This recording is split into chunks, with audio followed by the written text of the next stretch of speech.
Arizona State Representative Athena Solomon, and this is Dispatches, a collection of opinion and analysis from the briefing. Today is September 9th, and this is an update on the crisis in Arizona prisons. As of today, more than 2,000 people in Arizona prisons have contracted COVID-19, and 27 of those individuals have died. It is a simple fact that people in our prisons are dying because of the inhumane conditions they are subjected to. The officials who are responsible for these conditions, rather than trying to fix these problems, are monitoring inmate conversations and punishing those who speak out to keep this information from reaching the public. There is a complete lack of transparency in Arizona prisons. David Shin, the director of the prisons, is not transparent and has blocked media access to incarcerated individuals and prison staff. People in prison have been denied their First Amendment rights and have been punished for speaking out. I am a lawmaker, and even I have had my attempts to get information about prisons conditions stonewalled. In the spring, I and other lawmakers sent a letter to Director Shin demanding transparency. In early April, for 2 weeks, lawmakers were told that there had been no deaths among prisoners with COVID-19, only to find out days later that that wasn't true. So what is going on in our prisons that officials don't want the public to know about? First and foremost, prison policies have made COVID-19 much worse for incarcerated people. The prisons remain overcrowded, with virtually no social distancing happening for people in state custody. For months, there was insufficient personal protective equipment for inmates, and those who made their own masks out of clothes or bed sheets to protect themselves were instead punished. The obvious solution to this overcrowding is to safely release low-risk individuals, but officials don't want to entertain that idea, and instead have swept the high rates of infection under the rug. We can see this attitude in the actions of our governor, Doug Ducey, who has refused to use his clemency power to release several prisoners who the clemency board have approved for early release. One of those incarcerated people died just hours after being released as a result of the governor's inaction, and several others died waiting. Even before COVID-19, conditions in prisons were intolerable, but things have only gotten worse.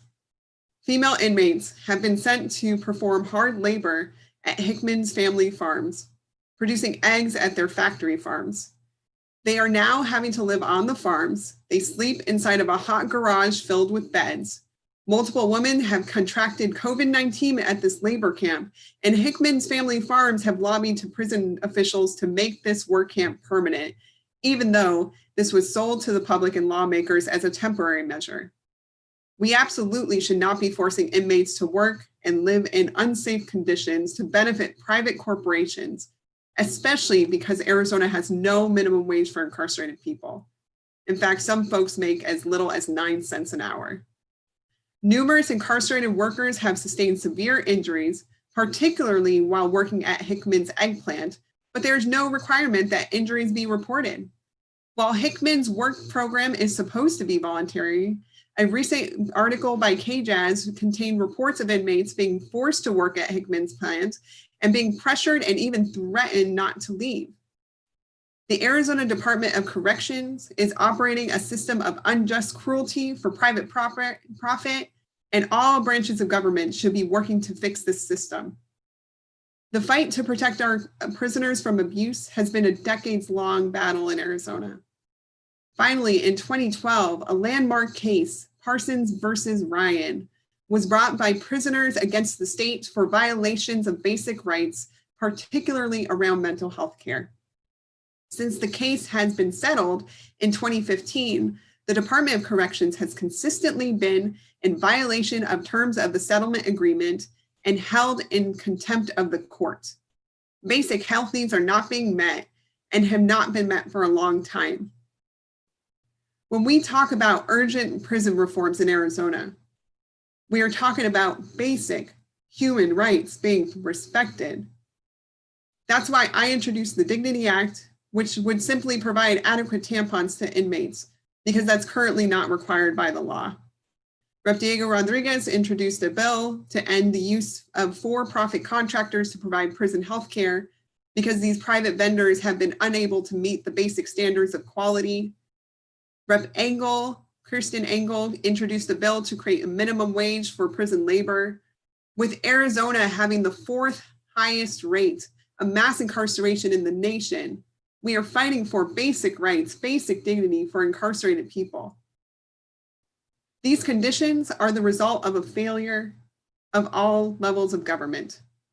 It is the fault of the Department of Corrections, but it is also the fault of Governor Ducey, who protects officials from accountability, praising the way that the department has handled COVID-19, even though several people have died and thousands have become infected.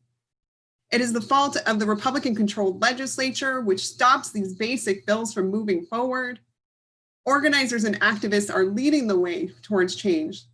Just recently, Arizonans for Second Chances put together more than 300,000 signatures for a ballot initiative which would reduce prison sentences for persons convicted of non-dangerous offenses and expand rehabilitation programs. Republicans and corporations moved to successfully stop this ballot initiative, standing in the way of reform and the democratic will of Arizonans who want better for incarcerated people and their loved ones. I join the calls of activists and organizers in asking the governor, the Department of Corrections, and my colleagues at the legislature to get behind these basic and necessary reforms for our incarcerated population before any more needlessly die of COVID-19. I'm Athena Salman, and this has been Dispatch